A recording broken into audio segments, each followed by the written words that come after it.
আসসালামু আলাইকুম ভিউয়ার্স। নবম দশম শ্রেণীর অনুশীলনী 4.1 সরল অঙ্ক। এখানে 1 নম্বর প্রশ্নে আছে 7 কিউব ইন্টু 7⁻³ ডিভাইডেড 3 ইন্টু 3⁻⁻4। এখানে সূচকের সূত্র বসবে। সূচকের নিয়মে দেখো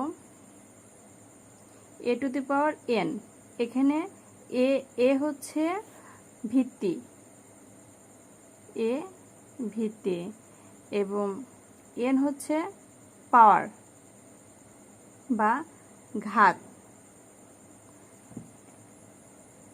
এখন দেখো যে সূত্রটা সেটা হচ্ছে a⁴m ইন্টু a⁴n। এখানে দেখো ভিত দুটো একই আছে, সম্পর্ক গুণন। ভিত দুটো একই থাকলে এবং সম্পর্ক যখন গুণন থাকবে তখন পাওয়ার দুটো যোগ হয়ে যাবে। দেখো এই যে পাওয়ার দুটো যোগ হবে m plus n।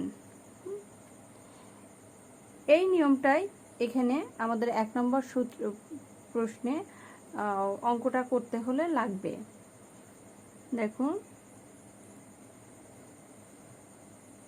7 cube plus, এই যে আমরা যে সূত্রের নিয়মে প্লাস করব, প্লাস দেখো 7 এর ঘাত কত, -3। এবার হরে 3 পাওয়ার দেখো কিছু দেওয়া নেই। কিছু যদি পাওয়ার দেওয়া না থাকে তাহলে আমরা বুঝতে পারি যে পাওয়ার আছে 1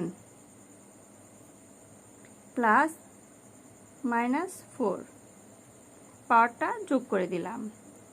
এখন আমাদের শুধু যোগ বিয়োগের হিসাবটা করতে হবে। দেখো 3 প্লাস মাইনাসে -3, 3 1 প্লাস মাইনাসে -4 ইকুয়াল 7⁻0। 3 কেটে গেলে 0 থাকে এবং 3 পাওয়ার হচ্ছে -3। দেখো এখন কোনো কিছুর পাওয়ার যদি, এটা একটা সূত্র। এবার আরেকটা নিয়ম আছে কোনো কিছুর, আচ্ছা এখানে হচ্ছে 7 এর পরে পাওয়ার, কোনো কিছুর পাওয়ার যদি 0 থাকে তাহলে মান হবে 1। কোনো কিছুর পাওয়ার হচ্ছে 0 থাকলে 1, তাহলে 7 এর উপরে পাওয়ার 0 থাকলে মান হবে 1।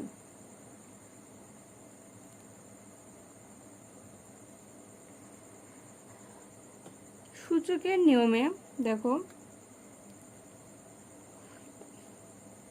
যে ভাগ অবস্থায় থাকলে পাওয়ার কি, এটা হচ্ছে -3 আছে, এটা উপরে উঠে যাবে, +3 হবে। উপরে উঠে গেলে চিহ্নটা, পাওয়ারের চিহ্নটা পরিবর্তন হয়ে যাবে।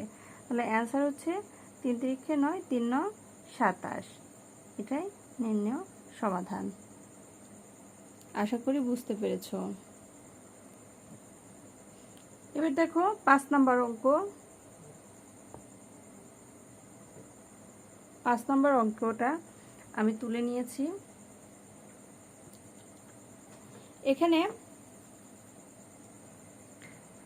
দেখো এ এবং বি দুটোই আছে, তাহলে কিন্তু এ দেখো ভিতগুলো একই আছে কিন্তু সম্পর্কটা ভাগ। এটার জন্য আরেকটা সূত্র লাগবে, সেটা হচ্ছে দেখো a⁴m ডিভাইডেড a⁴n ইকুয়াল, এরকম যদি অবস্থা হয় পাওয়ার দুটো কি ভিতগুলো একই থাকলে সম্পর্ক ভাগ হলে পাওয়ারগুলো বিয়োগ হয়ে যাবে, পাওয়ারগুলো বিয়োগ হয়ে যাবে। ঠিক এখানে দেখো a² -2 এবং বির পাওয়ার আছে এখানে b -1। এখন দেখো নিচে কোনো পাওয়ার দেওয়া নেই, তার মানে বুঝতে হবে পাওয়ার আছে 1, তাহলে এখানে -1, +1 আছে সেহেতু 1, সেকেন্ড ব্র্যাকেট দিতে হবে। মাইনাস মাইনাসে +2 ইন্টু বি মাইনাস 2, তার উপরে এই যে স্কোয়ারটা।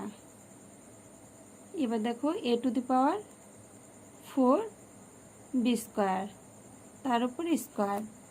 এই পাশে আমি করে দিই অঙ্কটা। দেখো এখানে মাইনাস 2 হবে,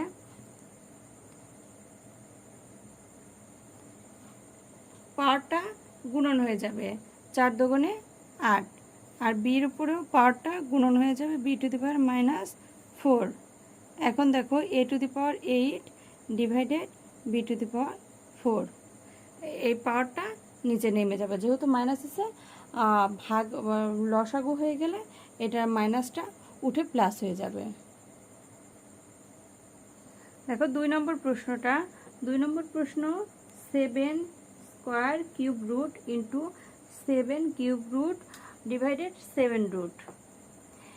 এখানে আমাদেরকে এখন ভাঙাটা শিখতে হবে, যে ভাঙতে হবে কিভাবে। এই অবস্থায় থাকলে দেখো 7 পাওয়ারটা কত, স্কোয়ার থাকলে পাওয়ারটা হবে লব, এবং এই যে কিউব রুট, হ্যাঁ এই 3টা থাকবে নিচে, ইন্টু 7। এখানে দেখো পাওয়ার আসছে কত 1, 7-এর পাওয়ার আসছে 1, এবং কিউব রুট 3টা থাকবে নিচে। ঠিক এভাবে নিচে 7-এর পাওয়ার হবে হাফ, কারণ রুটের পাওয়ার হয় হাফ। এখন দেখো যে প্রতিটা কি ভিটি 7, তাহলে এখন আমরা যদি লিখি, দেখো 7 এই দুটোর সম্পর্ক কি গুণন অবস্থায় আছে, তাহলে পাওয়ারগুলো যোগ হয়ে যাবে, 1/3। কিন্তু হরেরটা দেখো ভাগ অবস্থায় আছে, ভাগ থাকার জন্য আমরা বিয়োগ করে দিব, পাওয়ারটা বিয়োগ করে দিব, হরের পাওয়ারটা বিয়োগ করব। এবার আমাদের লসাগু করতে হবে। দেখো 3 দুগুণে 6, লসাগু 6, 3 6-এর সাথে কেটে দিলে 2 থাকে, 2 দুগুণে 4, প্লাস এখানেও 6-এর সাথে 3 ভাগ দিলে পরে 2 থাকে, 2 হক্ষে 2, মাইনাস এখানে 6-এর সাথে 2 ভাগ দিলে 3, 3 হক্ষে 3, 6 minus 3 divided 6 equal 7, 3 divided 6 equal 7, 1 divided 2 root 7। তাই অ্যান্সার রুট 7 মানে 7-এর পাওয়ার হাফ মানে রুট।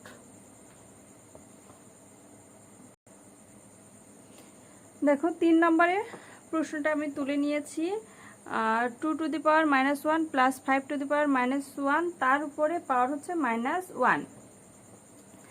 এখন আমরা জানি কোনো কিছুর পাওয়ার যদি মাইনাস থাকে তাহলে সেটা কি হর, আসলে হরের তার অবস্থান। তাহলে আমরা এই 2টাকে নিচে লিখব, শুধু 2 লিখব, পাওয়ার আর 1 লেখার প্রয়োজন নেই, কারণ এখানে পাওয়ার হবে +1, মানে কোনো কিছু পাওয়ার না লেখা থাকলে বোঝা যায় যে তার পাওয়ার +1। এবার ঠিক একইভাবে এখানেও 1/5 এবং পাওয়ার -1। লসাগু যদি করি 5 দুগুণে 10, এখন 10-এর সাথে 2 ভাগ দিলে 5, 5 হচ্ছে 5, যোগ আবার দেখো 10-এর সাথে 5 ভাগ দিলে 2, 5 দুগুণে 10, 2 হচ্ছে 2। এবার এই পাশে দেখো পাওয়ার কি 7, 5 এবং 2 যোগ করলে 7 ডিভাইডেড 10, পাওয়ার হচ্ছে -1। -1 হলে কি এটার অবস্থান হরে, ঠিক এবার উল্টে যাবে, 10 ডিভাইডেড 7, এটাই অ্যান্সার। এবার দেখো পরের অঙ্কটা 4 নাম্বার। দেওয়া আছে প্রশ্নে 2 a to the power -1 plus 3 b to the power -1 এবং তার উপরে পাওয়ার হচ্ছে -1। এখন দেখো 2 ইন্টু -1, পাওয়ার -1 মানে 1 ডিভাইডেড a, প্লাস 3 ইন্টু -1 মানে b এর অবস্থান আসলে হরে, পাওয়ারটা হতো +1, এখানে +1 দেওয়ার প্রয়োজন নেই, কারণ কোনো পাওয়ার না দেওয়া থাকলে এমনি বোঝা যায় যে এটার পাওয়ার +1। এবার আমি সাজিয়ে যদি লিখি 3b - 1। এখন আমাদের লসাগু করতে হবে। লসাগু হবে ab, এ কাটা থাকলে b, তাহলে 2b প্লাস এখানে b কেটে দিলে 3a পাওয়ার -1। -1 কারণে উল্টে যাবে, ab divided 3a plus 2b। এখানে দেখো 3aটা আমি আগে লিখেছি এবং 2bটা পরে লিখেছি। এটি নির্ণেয় সমাধান। এবার পরের অঙ্কটা দেখো 6 number. x⁻⁻1y into y⁻⁻1 into z into z⁻⁻1 into x, তার উপরে রুট। এখন আমরা যদি এই ভেতরেটা দেখো পাওয়ার আছে -1, তার মানে এর অবস্থান হরে, তাহলে y ডিভাইডেড এক্স, তার উপর আমরা লিখতে পারি রুট। ঠিক এভাবে এবারও z ডিভাইডেড y, কারণ পাওয়ার মাইনাস থাকলে এটার অবস্থান হরে, আমি হরে দিলাম, এবং এখানেও z ডিভাইডেড কি x ডিভাইডেড z। এবার দেখো রুটটাকে আমি আলাদা করে লিখব, root y divided root x into root z divided root y into root x divided root z. এখন দেখো রুট এক্স কেটে গেল, রুট জেড কেটে গেল, রুট ওয়াই কেটে গেলে থাকে 1, তাহলে answer 1।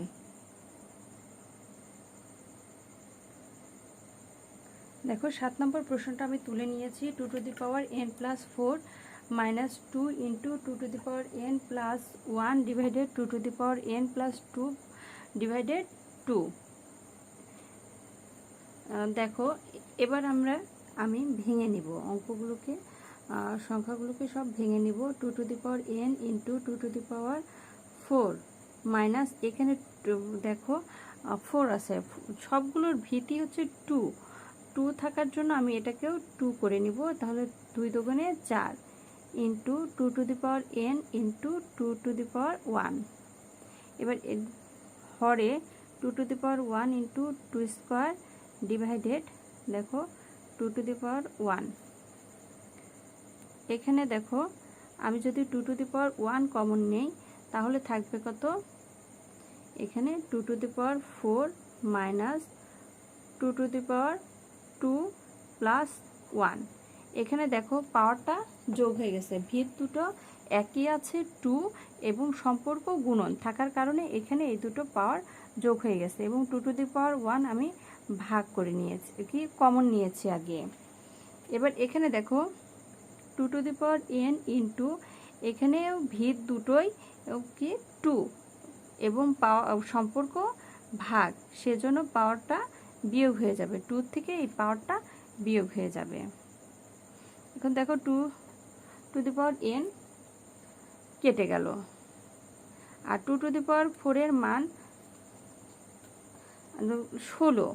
16 minus 2 cube divided 2 equal 16 minus 8 divided 2 equal 8 divided 2 equal 4। এটাই অ্যান্সার। এবার 8 নম্বর অঙ্কটা দেখো, 3m+1 ডিভাইডেড 3m ইন্টু তার উপরে পাওয়ার m-1 divided 9m+1 divided 3m-1 তার উপরে পাওয়ার m+1। এখন দেখো এই অঙ্কে ভিতগুলো দেখো সবই 3, শুধুমাত্র এই ভিতটা 9। এখন এই ভিতটাকেও আমরা 3 করে নিব। এখানে দেখো 3m+1, আর এখানে আমি পাওয়ারগুলোকে গুণন করে দিব, m² - m, এখানে 3² তার উপরে পাওয়ার আছে m+1 ডিভাইডেড, এখানে দেখো m-1 ইন্টু m+1, এখানে দেখো দুটোর সম্পর্ক কি, দুটোকে গুণন করতে হবে। এখন দেখো আমি যদি m কে a ধরি এবং 1 কে b ধরি, তাহলে a+b ইন্টু a-b, তাহলে আমরা লিখতে পারি m² - 1, কারণ আমরা জানি a² - b² এর মান হচ্ছে a+b ইন্টু a-b। এবার দেখো এখানে 3m+1 divided 3m² - m divided ভাগ 3, এবার এই 2কে আমরা গুণন করে দেব, 2m+2 ডিভাইডেড 3m² - 1।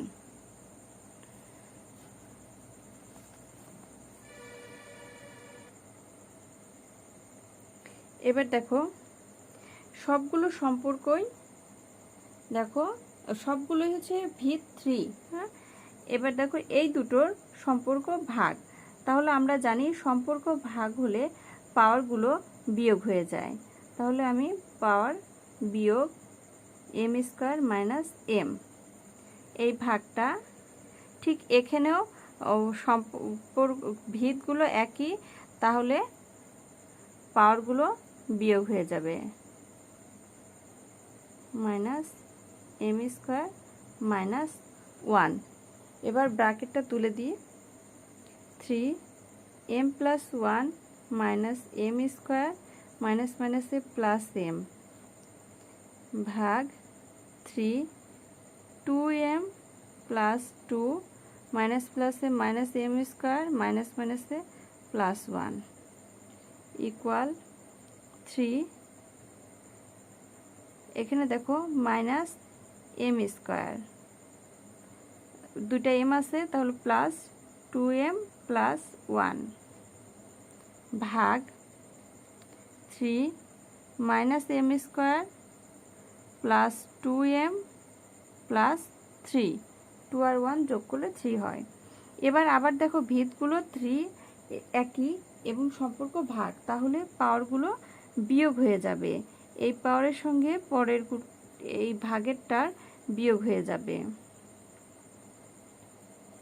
এটা লিখলাম সূত্রের জন্য, বিয়োগের জন্য মাইনাস, মাইনাস দিয়ে আমি এই পাওয়ারটা লিখে দেব, -m² plus 2m plus 3।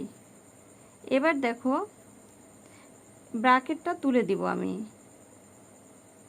+1 minus মাইনাসে প্লাস m² মাইনাস প্লাসে মাইনাস 2m মাইনাস প্লাসে -3,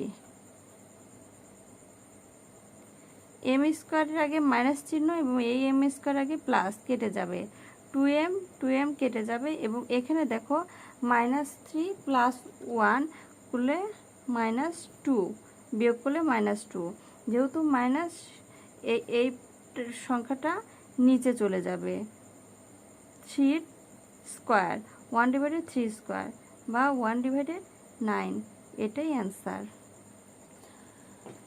আমার ম্যাথগুলো যদি তোমাদের ভালো লেগে থাকে তাহলে আমার চ্যানেলকে সাবস্ক্রাইব করো এবং পাশে থাকা বেল আইকনকে প্রেস করে পাশেই থাকবে এবং লাইক কমেন্ট করে অবশ্যই তোমার যা চাওয়ার আছে সেটা জানাবে।